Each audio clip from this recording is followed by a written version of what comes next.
ఒక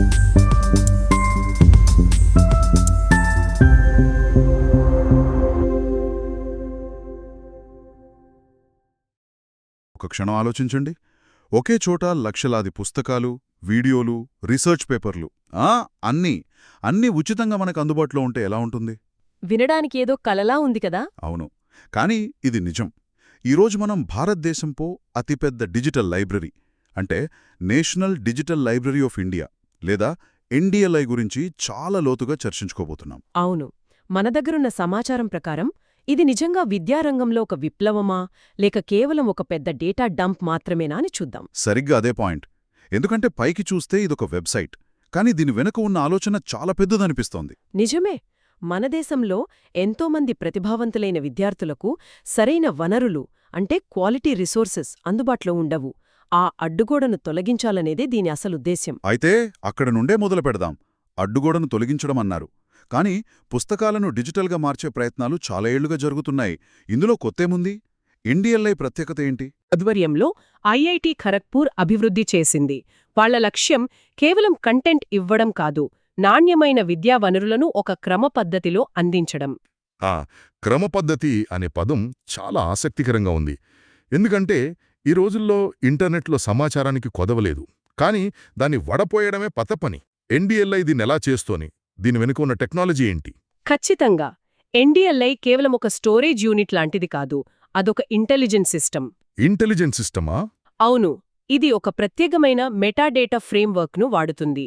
సింపుల్గా చెప్పాలంటే ప్రతి పుస్తకం లేదా వీడియోకు సంబంధించిన పూర్తి సమాచారం అంటే రచయిత, విషయం, భాష, సంవత్సరం ఇలాంటి వివరాలన్నింటినీ ఒక ట్యాగ్ లాగా జతచేస్తుంది. ఆగండాగండి, అంటే ఒక పెద్ద డిజిటల్ క్యాటలాగ్ లాగా అనమాట. కానీ నా ప్రశ్న ఏంటంటే, ఈ ఆర్టిఫిషియల్ ఇంటెలిజెన్స్, మెషీన్ లెర్నింగ్ వాడకం గూగుల్ సెర్చ్ కన్నా దీన్నా మెరుగ్గా చేస్తుంది. నేను గూగుల్లో కూడా ఫిల్టర్స్ వాడొచ్చు కదా? చాలా మంచి ప్రశ్న. దీన్నొక ఉదాహరణతో చెబుతాను. గూగుల్ అనేది ఒక పెద్ద పబ్లిక్ లైబ్రరీ లాంటిది. అక్కడ లైబ్రరియన్ను ఫిజిక్స్ మీద పుస్తకాలు కావాలని అడిగితే వాళ్ళు ఒక మొత్తం ఫ్లోర్ చూపిస్తారు, ఇక మీరే వెతుక్కోవాలి. నిజమే, అదో పెద్ద సముద్రం. కానీ ఎన్డీఎల్ఐలోని ఏఐ ఒక పర్సనల్ రీసెర్చ్ అసిస్టెంట్ లాంటిది. అది కేవలం ఫ్లోర్ని చూపించదు. అది ఓకే, మీరు గత వారం బేసిక్ మెకానిక్స్ మీద చదివారు కదా, ఇప్పుడు మీరు చదవాల్సిన ముఖ్యమైన పుస్తకాలు ఇవిగో అని చెప్తుంది. అంటే పర్సనలైజ్డ్ సూచనలు ఇస్తుందన్నమాట. సరిగ్గా అదే.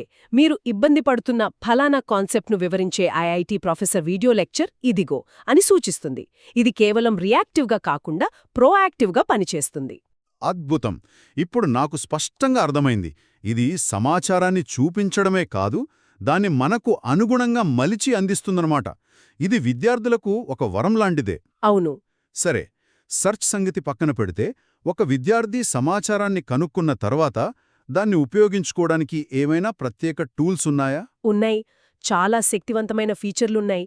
ఉదాహరణకు, ప్రతి యూజర్ తమకంటూ ఒక పర్సనల్ డాష్బోర్డ్ క్రియేట్ చేసుకోవచ్చు. పర్సనల్ డాష్బోర్డ్ అంటే? అది వాళ్ల సొంత డిజిటల్ స్టడీ రూమ్ లాంటిది. వారికి నచ్చిన వనరులను సేవ్ చేసుకోవచ్చు, బుక్మార్క్ చేయవచ్చు, వేర్వేరు సబ్జెక్టులకు రీడింగ్ లిస్టులు కూడా తయారు చేసుకోవచ్చు. అంతా ఒకే చోట నీట్గా ఆర్గనైజ్ అయి ఉంటుంది. ఓకే, అది బావుంది, చాలా ప్రాక్టికల్గా ఉంది. కానీ నేనింకొక ఫీచర్ గురించి విన్నాను, లెర్నింగ్ పాత్స్ అని. ఆ పేరు వినడానికే చాలా ఆసక్తిగా ఉంది. అదేంటి? లెర్నింగ్ పాత్స్ బహుశా ఎన్డీఎల్ఐలోని అత్యంత వినూత్నమైన ఫీచర్లలో ఇది ఒకటి. దీన్ని ఒక చిన్న ఉదాహరణతో వివరిస్తాను. చెప్పండి. అనుకుందాం, ఒక చిన్న పట్టణంలోని ఫస్ట్ ఇయర్ ఇంజనీరింగ్ విద్యార్థి మెషీన్ లెర్నింగ్ గురించి నేర్చుకోవాలనుకుంటుంది. ఎక్కడ మొదలు పెట్టాలో, ఏం చదవాలో తెలియక తికమక పడుతుంది. సహజమే. అప్పుడు ఈ లెర్నింగ్ పాత్స్ ఫీచర్ ఆమె కోసం ఒక కస్టమ్ కోర్సును అక్కడికక్కడే తయారు చేస్తుంది. మొదట కొన్ని ఎన్పీటీఎల్ వీడియోలతో ప్రారంభించి, తర్వాత ఒక టెక్స్ట్ బుక్లోని చాప్టర్కు దారి చూపి, చివరగా ఒక రీసెర్చ్ పేపర్ను సూచిస్తుంది. వావ్! అంటే ఒక గందరగోళంగా ఉన్న లైబ్రరీని ఒక నిర్మాణాత్మక తరగతి గదిగా మారుస్తుందన్నమాట. సరిగ్గా చెప్పారు. ఇది ఒక వ్యక్తిగత ట్యూటర్ ఉన్నట్లే. నిజమే. కానీ ఇక్కడ నాకు సందేహం. ఈ లెర్నింగ్ పాత్స్ అనేవి చాలా గొప్పగా ఉన్నాయి, కానీ ఇవి ఒక రకమైన ఎకో ఛాంబర్ను సృష్టించే ప్రమాదం లేదా? అంటే సిస్టమ్ ఎప్పుడూ ఒకే దారిలో నడిపిస్తుంటే రీసెర్చ్లో ముఖ్యమైన యాదృచ్ఛిక ఆవిష్కరణలకు, ఆ సెరెండిపిటీకి ఆస్కారం తగ్గుతుంది గదా? చాలా మంచి పాయింట్ లేమనెత్తారు. ఇది ఒక ముఖ్యమైన డిజైన్ ఛాలెంజ్. లెర్నింగ్ పాత్స్ అనేవి గైడెడ్ లెర్నింగ్ కోసం, అంటే ఒక నిర్దిష్ట నైపుణ్యం సాధించడానికి మాత్రమే. ఓకే. అయితే ఎన్డిఎల్ఐ ప్లాట్ఫామ్ ఎప్పుడూ బ్రౌజింగ్ను, ఎక్స్ప్లోరేషన్ను ప్రోత్సహిస్తోంది. ఒక అంశాన్ని వెతికినప్పుడు దానికి సంబంధించిన ఇతర టాపిక్స్ను కూడా సిస్టమ్ సూచిస్తుంది.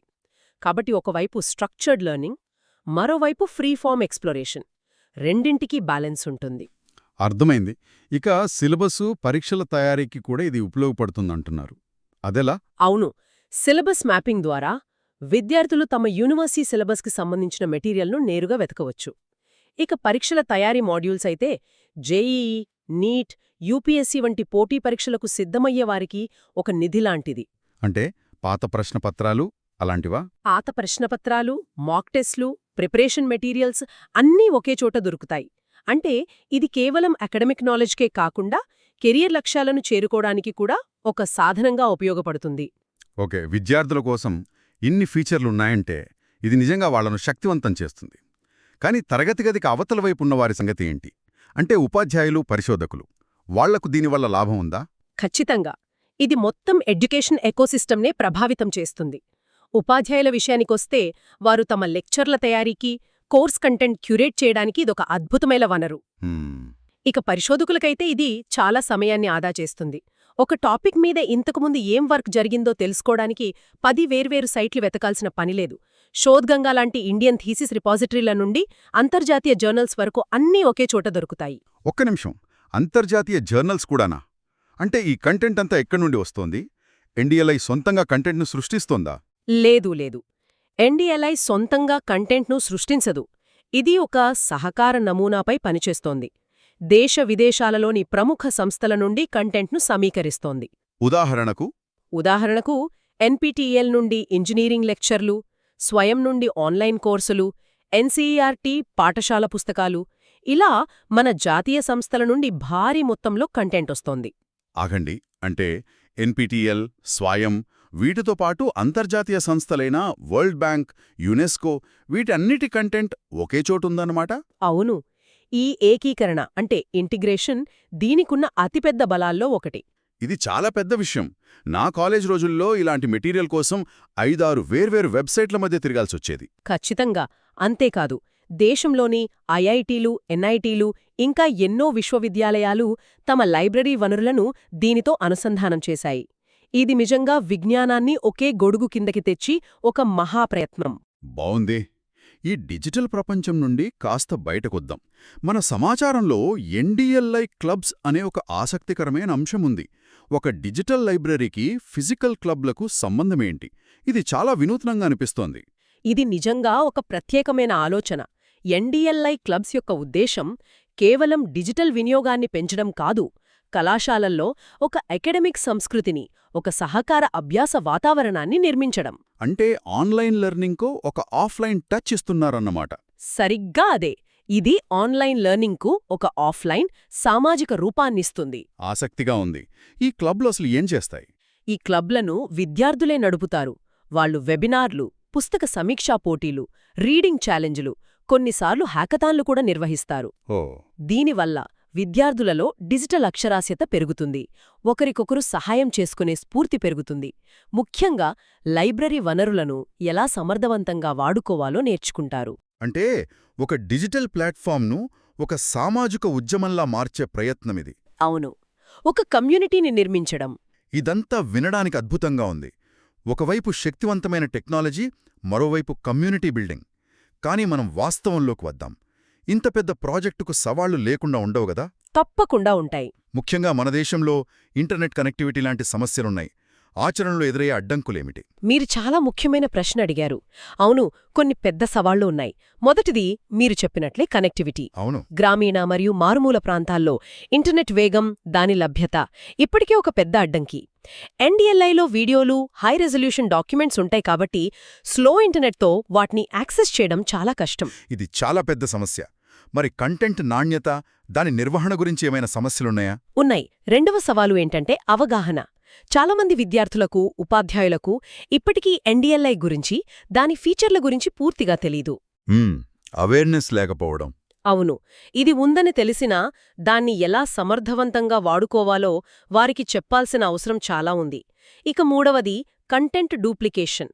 కొన్నిసార్లు ఒకే పుస్తకం వేర్వేరు రూపాల్లో కనిపిస్తుంది. ఇది యూజర్లకు కొంచెం గందరగోళం కలిగిస్తుంది. సరే, కాబట్టి సవాళ్లున్నాయి, కానీ వాటిని అధిగమించే ప్రయత్నాలు జరుగుతున్నాయి. మొత్తం మీద మనం ఈరోజు చూసినట్లుగా ఎన్డీఎల్ఐ అనేది కేవలం ఒక డిజిటల్ లైబ్రరీ కాదు. ఇది భారతదేశంలో విద్యను ప్రజాస్వామీకరించే ఒక శక్తివంతమైన సాధనం. నిజమే. ఏఐ ఆధారిత సెర్చ్ నుండి ఎన్డీఎల్ఐ క్లబ్స్ వంటి కార్యక్రమాల వరకు ఇది అభ్యాస అనుభవాన్ని పూర్తిగా మారుస్తోంది. మనం మొదట అనుకున్నట్లు ఇది కేవలం ఒక డేటా డంప్ కాదని స్పష్టమవుతోంది. ఖచ్చితంగా. ఇది సమాచారాన్ని వెతకడం నుండి మార్గనిర్దేశిత అభ్యాసానికి, అంటే గైడెడ్ లెర్నింగ్కి మారే ఒక పెద్ద మార్పుకు నిదర్శనం. ఇక భవిష్యత్తు గురించి మాట్లాడుకుందాం. టెక్నాలజీ చాలా వేగంగా మారుతోంది. ఎన్డీఎల్ఐ భవిష్యత్తు ప్రణాళికలు ఎలా ఉన్నాయి? Virtual reality learning rooms, gamification లాంటి పదాలు వినబడుతున్నాయి. వీటి గురించి కాస్త వివరిస్తారా? అవును, భవిష్యత్తు చాలా ఉత్తేజకరంగా ఉండబోతోంది. ఎన్డీఎల్ఐ కేవలం సమాచారాన్ని అందించడమే కాదు, అభ్యాస అనుభవాన్ని సృష్టించడంపై దృష్టి పెడుతోంది. అభ్యాస అనుభవం. వర్చువల్ రియాలిటీ లెర్నింగ్ రూమ్స్ గురించి ఆలోచించండి. ఒక విద్యార్థి చరిత్రను కేవలం పుస్తకాల్లో చదవడం కాకుండా ఒక విఆర్ హెడ్సెట్ పెట్టుకుని ఆ కాలంలోకి ప్రయాణించి ఆ సంఘటనలను కళ్లారా చూస్తే ఎలా ఉంటుంది? వావ్! అది నిజంగా అద్భుతంగా ఉంటుంది. లేదా ఒక సంక్లిష్టమైన జీవశాస్త్ర ప్రక్రియను 3Dలో అణువుల స్థాయిలో చూస్తే అభ్యాసం మరింత ప్రభావవంతంగా గుర్తుండిపోయేలా ఉంటుంది. అంటే చదవడం కాకుండా అనుభూతి చెందడం అన్నమాట. మరి గేమిఫికేషన్ సంగతేంటి? చదువును ఆటగా మార్చడమా? ఒక రకంగా అంతే. నేర్చుకోవడానికి ఒక ఆటలా మార్చి క్విజ్లు పూర్తి చేస్తే పాయింట్లు, ఛాలెంజ్లు పూర్తి చేస్తే బ్యాడ్జ్లు ఇవ్వడం, ఇలా చేయడం ద్వారా విద్యార్థులను మరింత ప్రేరేపించవచ్చు. ఇది చదువుపై ఆసక్తిని పెంచుతుంది. అవును, ఎన్డీఎల్ఐ ఆ దిశగా అడుగులు వేస్తోంది. కాబట్టి ముగింపుగా మనం దేని గురించి ఆలోచించాలి? మనం ఆలోచించాల్సింది ఇది: ఎన్డీఎల్ఐ లాంటి ప్లాట్ఫామ్లు అభ్యాసం అనే పదానికి అర్థాన్ని మారుస్తున్నాయి. అభ్యాసం అనేది కేవలం సమాచారాన్ని గ్రహించడం కాదు, అది ఒక అనుభూతిగా, ఒక అన్వేషణగా మారబోతోంది. భవిష్యత్తులో ఒక విద్యార్థి విజయం కేవలం వారు ఎంత నేర్చుకున్నారు అనే దానిపైనే కాకుండా, వారు ఎంత సమర్థవంతంగా, ఎంత ఆసక్తిగా నేర్చుకోగలిగారు అనే దానిపై ఆధారపడి ఉంటుంది. ఆ భవిష్యత్తుకు ఎన్డీఎల్ఐ ఒక పునాది వేస్తోంది. ఇది కేవలం ఒక లైబ్రరీ కాదు, ఇది ఒక కొత్త తరం లెర్నింగ్ ఎక్స్పీరియన్స్కు గేట్వే.